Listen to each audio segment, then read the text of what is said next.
नमस्कार फ्रेंड्स, राज्यवासी खुशी खबर जहाँकि आम राज्य सरकार श्रीजुक्त नवीन बाबू जनवरी 6 रु बीएसके नवीन कार्ड पंजीकरण आरंभ हो सारी। केमिति करेंगे आवेदन, किए पाइबे योजनार लाभ, आवेदन करने कौन डॉक्यूमेंट आवश्यक समस्त को डिटेल्स कहबी।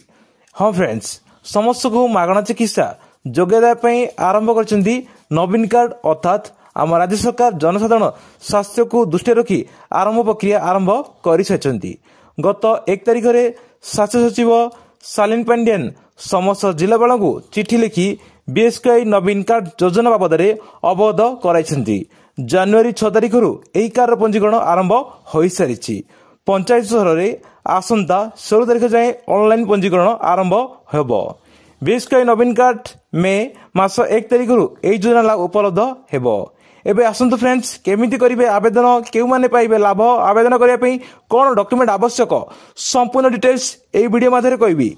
तेणु वीडियो को लाइक करंतु। जदि आपण आम चैनल को प्रथम देखुछंती चैनल को सब्सक्राइब करी पाखरा सब बेल आइकन टिपंतु। जदि वीडियो भल लगे वीडियो को लाइक करंतु। चलो फ्रेंड्स, वीडियो को डेने वीडियो को स्टार्ट करिबा। एबे आसंतु जानिबा केमिति करिवे आवेदन। www.bskinavin.odisha.gov.in जरिए करिपारिबे आवेदन। पाखरे राशन कार्ड नथिले मध्य कार्ड पई आवेदन करिपारिबे। महसभा केन्द्र रे बिना दयरे करिपारिबे आवेदन। सरकारी चाकरिया, पेंशनभोगी और आयकरदाता सुविधा पाई परिबे नाही। पंजीकरण पई आवश्यक कागजपत्र परिवार मुख्यक नाँ रे पंजीकरण हेबा आवश्यक। दरखास्तकारी आधार भित्तिक इकेवाईसी बाध्यतामूलक। 18 वर्ष ऊर्ध सदस्य मानक भोट परिचय पत्र थिबा आवश्यक।